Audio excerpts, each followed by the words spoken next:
안녕하세요. 돈 되고 도움 되는 꿀팁 정보를 정확하고 알기 쉽게 전달해주는 생활의 꿀팁입니다. 오늘은 신종 사기 방법에 대한 이야기를 좀 하겠습니다. 요즘 참 무서운 세상이죠. 이 영상을 보시는 젊으신 분들이라면 부모님께도 꼭 알려주세요. 스마트폰이나 인터넷 등과 같은 기기가 일반화되어지면서 아차 방심하는 순간 금융사 사칭 또는 문자나 전화 등으로 내 개인정보가 몽땅 털려서 스미싱이나 피싱에 당하는 분들이 요즘에 의외로 많이 있습니다. 뿐만 아니라 그 사기 수법은 점점 더 진화되고 있는데요. 그동안에 알고 계셨던 사기 수법은 좀 빼고 최근에 발생하여 개인정보뿐만 아니라 내 소중한 재산과 돈을 전부 탈탈 털리는 경우가 많이 발생한다고 합니다. 나는 안 당한다고요? 글쎄요. 절대로 방심하시면 안 됩니다. 최근에 검사도 41억 원이나 뜯긴 경우가 있었고요. 교수도 10억 원이나 소중한 돈을 뜯긴 경우가 있었습니다. 모두 동일한 수법으로 당했다고 합니다. 사기 수법이 점점 더 진화되고 있습니다.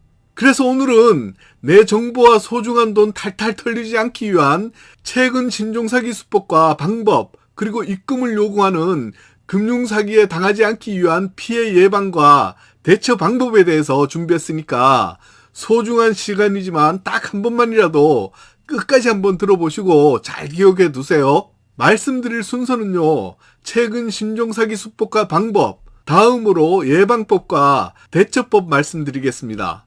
피해 사례를 유형별로 한번 보겠습니다. 최근에 바뀐 보이스피싱 방법입니다. 우편함이나 집 현관문에 우편물을 꽂아두는 겁니다. 거의 대부분의 분들이 무심코 집안으로 가져가서 뜯어보실 겁니다, 아마. 그 우편물 안에는 공소장, 출석 요구서 등 다양한 수법의 우편물이 들어있을 건데요. 일단 일반인들은 뭐든 보시는 순간 놀라실 내용일 겁니다. 그러면 전화를 하게끔 유도하거나 전화가 오는 경우가 있을 겁니다. 그때 통화 중에 인터넷 URL 등을 알려줘서 사이트에 접속을 했다면 진짜와 똑같은 사건 조회 등의 홈페이지가 나옵니다. 보통 일반 사이트도 제일 먼저 회원가입과 로그인을 해야 하잖아요. 회원가입을 하려면 이름, 주민번호, 주소 등 개인정보가 모두 들어갈 겁니다. 요즘은 영상통화로 본인 얼굴이나 신분증 등으로 안심을 시키는 경우도 있습니다. 그런데 한번 생각해 보세요. 어떻게 본인 주소와 전화번호를 알고 우편물과 전화를 했을까요? 좀 소름 끼치지 않나요? 그리고 일반 우편물을 보내서 본인이 직접 전화를 하게끔 유도하는 경우도 있다고 합니다. 일단 걸리면요, 우리가 상상도 못하는 수법으로 내 돈, 내 재산 모두 다 뜯기는 것은 각오하셔야 할 정도입니다. 만약 본인도 모르게 무의식적으로 피해를 당했다면 일단은 당황하지 마시고요, 빨리 대처를 하셔야 합니다. 최근의 피싱이나 스미싱 등의 피해는 너무너무 진화가 되어서 아차하는 순간 개인정보가 유출되는데 지인의 목소리나 가족들의 목소리와 똑같이 구사하는 AI를 이용하거나 관공서 관련 홈페이지와 URL 등을 보내서 아차하고 클릭하는 순간 당하고 맙니다. 우리가 방심하는 경우 중 하나인데요. 택배 문자 사칭으로 주소 변경 등 URL 클릭 시 악성 앱이 설치되어 피해를 당합니다. 그리고 모바일 청첩장, 부고 등의 문자나 URL 클릭 시 악성 앱이 설치될 수 있는데 이런 것은 꼭 지인에게 확인하셔야 합니다. 좀 미안하지만 할 수 없습니다. 이런 거는 사실 신경을 많이 안 쓰는 경우가 많은데 아주 조심하셔야 합니다. 그 외에 요즘에 많이 나오는 건데 연말정산 등 세금 환급 등으로 유도하여 악성 앱 설치되게 만드는 것, 신용카드 신규 발급이나 개통 등의 사유로 개인정보 입력을 유도하는 경우, 주식 등의 리딩방 가입이나 추천 종목, 투자 상담 등의 사유로 결제를 유도하는 경우, 대출을 미끼로 해서 대출금을 가로채는 사례, 이외에 보험 사기나 투자 사기 등 여러 가지가 있습니다. 사실 이러면 어떻게 살란 말이냐 하고 생각할 수 있는데 아차 방심하는 순간 내 개인정보가 다 털려서 큰 금전적 피해를 보는 것과 이로 인해서 내 휴대폰에 있는 전화번호로 지인들까지 피해를 당하는 사례도 많으니까 조금 더 조심하시는 것이 좋습니다. 지금부터는 예방법과 대처법 말씀드릴게요. 우리가 알고 있어야 하는 사항은 법원에서는 등기우편을 민사소송이 아니라면 형사소송을 등기를 보내는 경우가 일절 없고요. 우체국 등에서도 실제 우편물을 수령할 때 집배원이나 카드 배달원이 신분증을 제시하는 경우는 있어도 어디에 넣어둬라 하는 경우는 절대로 없다고 하니까 꼭 기억해 두세요. 만약 본인도 모르게 무의식적으로 피해를 당했다면 일단은 당황하지 마시고요. 빨리 대처를 하셔야 합니다. 우선적으로 신고를 하셔야 하는데 경찰청으로 먼저 신고를 하시고요. 금융사기나 사칭 등의 피해는 경찰청 신고와 함께 각 금융사 대표번호로 신고를 하시고요. 금융결제원을 통해서는 본인 계좌를 일괄 정지 신청하셔야 합니다. 이와 함께 금융감독원을 통해서는 개인정보 노출 피해 등록도 필수적으로 해두셔야 합니다. 금융결제원과 금융감독원은 다른 곳이니까 헷갈리지 마시고요.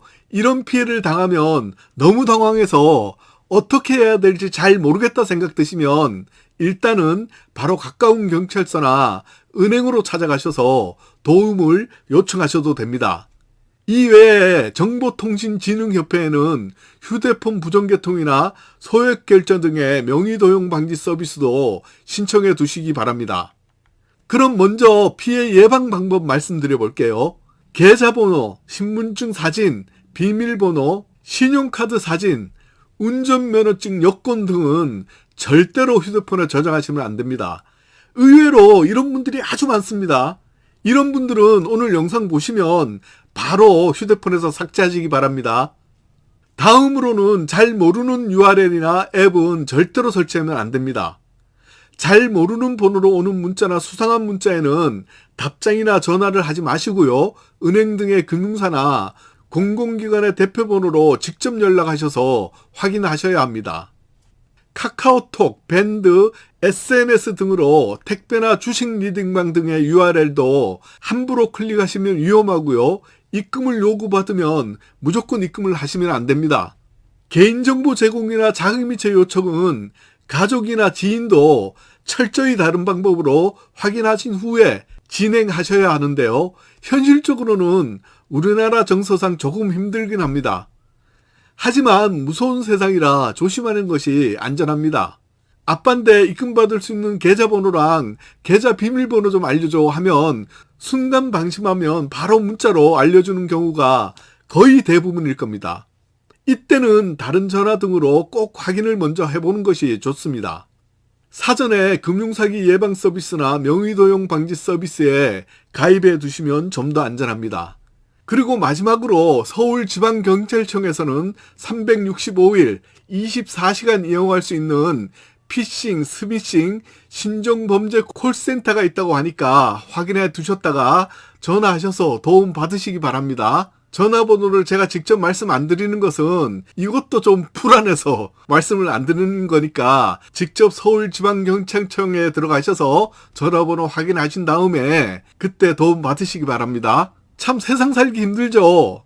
하지만 이런 피해를 당하시면 심적이나 금전적으로 무척 곤란한 상황을 맞이할 수 있으니까 휴대폰 사용은 조금만 더 조심해서 클릭하고 사용하시기를 당부드립니다. 좋아요, 구독 꾹 한 번만 눌러주세요. 오늘 생활의 꿀팁이 준비한 이야기는 여기까지입니다. 저는 다음 영상에서 더 좋은 내용으로 또 인사드릴게요. 끝까지 함께 해주셔서 감사합니다.